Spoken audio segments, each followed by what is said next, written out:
Hi, so we're DigSILENT, software company.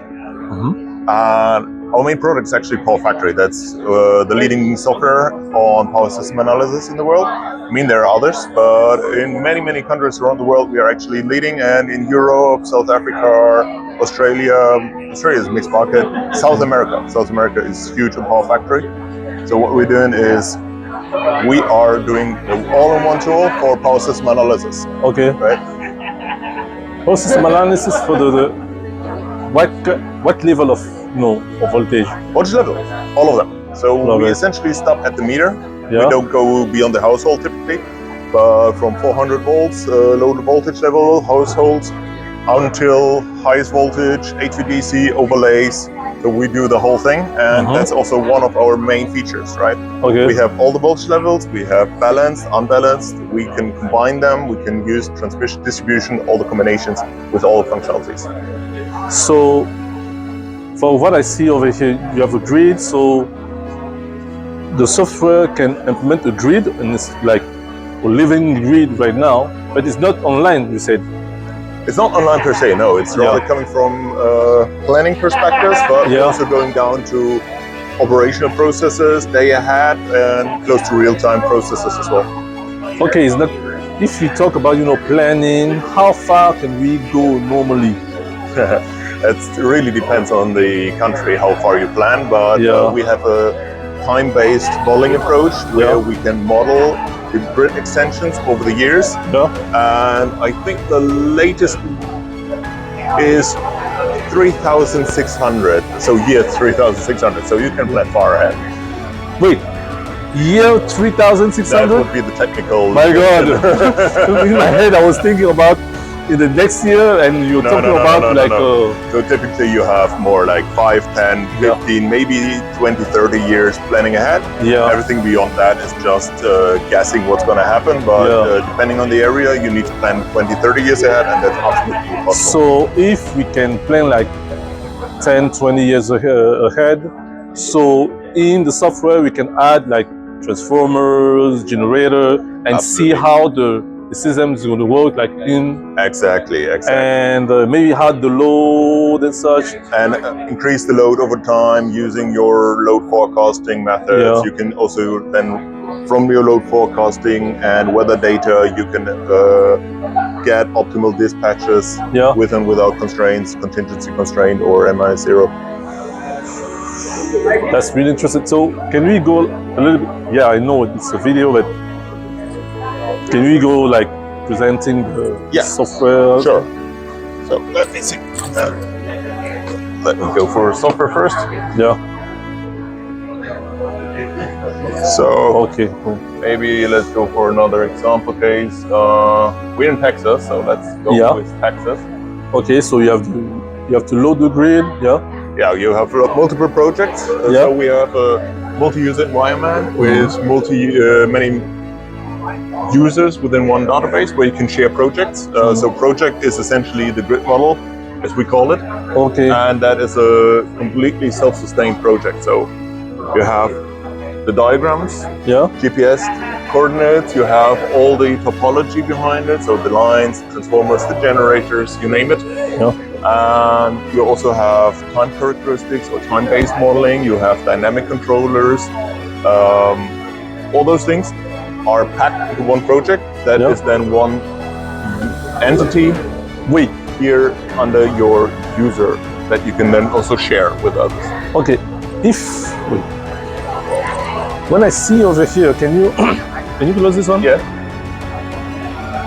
What are those points? Because in our grid, those points are the the low voltage transformers, but maybe what are those points actually? Those are sites or substations. So substations, we can double click here and jump into them, and you see that's a quite boring one. We have also more complex ones, but if you're more looking into the distribution, let's go for MV grid. Sorry, not microgrid. This one. And then you will see a similar representation of those circles that will represent a substation where the MV will be focused. So if you go here now and double click on this one, for instance, you will see that there's a whole site behind. Okay. Now you have the substation, but So here the view is more like the distribution That's the view, and those are the substations, right? Those are the substations, and here we will have the so-called transformer substations, or transformer stations, where we will have the representation of energy load in here. So you can really go from the power generation to the distribution view. Yeah, even the household level. If we go even further in the voltage, we can go to the LV example, where you will see where you see the household level. I can go again for the geographical diagram. It's not loaded yet, but it's coming. But here you see we have loads. We have partially photovoltaic. We have EV, all those things. Here, for instance, you see the photovoltaic system with included weather models that can be used for the generation of the solar based on the radiance. What I saw earlier, hydropower plant, something like that. Yeah. So can you implement? So this is only for electricity, or you can implement it, for the water grid? This is from electrical perspective. However, in our unit commitment dispatch optimization tool, we also have the option to have storage models, and as hydrogrid obviously also includes the storage model. The one that you saw was actually a dynamic model for a hydro plant, because hydro plants have very special conditions. They have a governor that needs to go into both directions, not just producing but also generating power. In my country, we more like only on the generated part. So But for hydro, of course, you also, when you talk about hydro models in the market coupling, then you also need to talk about inflow. For instance, if you have a run-of-river cascading dam, then you need to consider the inflow that will then be used in order to automatically charge the dam or the storage. Considering the inflows, because we have two big dams, and we have for the inflows you have a lot of rivers, so you just put the data and you can focus what you're gonna have, like what's going to be the storage value. So you have an efficiency of the hydro dam that can take the water level and calculate that into the electric power, and the more electric power you take, the more outflow you will have. Well, at the same time you have a constant inflow from your rivers, and that will all be considered then in the unit commitment. Because we do every simulation in Excel.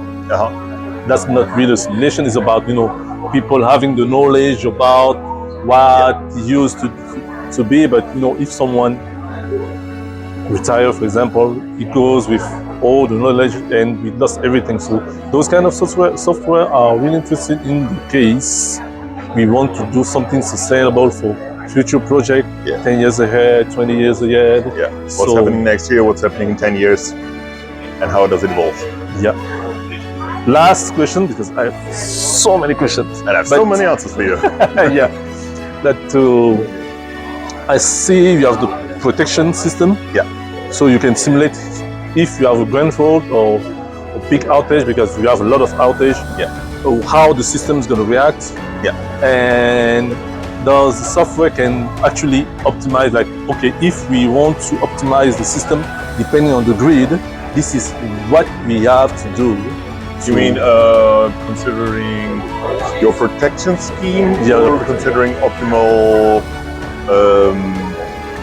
unit usage in order to be N-1 secure? No, the protection scheme, because the best thing is if we have an outage, we want the time for the outage to be reduced to a minimum. So we want to simulate, like, okay, if we have an outage in this place, this is how the entire system is going to react. So here we need to distinguish a bit between the voltage levels again. On transmission side, you rather solve those things with your dispatch and with your protection scheme. So we have a protection audit that will tell you whether your protection scheme is good. And we also have a protection coordination assistant that will guide you and give you hints what will be good protection coordinations in order to be as precise as possible. In the distribution grid, we're rather talking about optimal read loader placements, optimal considerations, and reliability. And reliability module and also our new outage tool for distribution grids will tell you what are the best actions in order to restore your power. So that is for distribution with mostly partially meshed but mostly radial networks. So there we are able to say, okay, there's an outage, cool. Distribution grid, you're not N-1 secure by default, but we can restore the power. So here we can give you guidance on how to optimally restore the power. Okay, thank you again, and thank you. So let's go.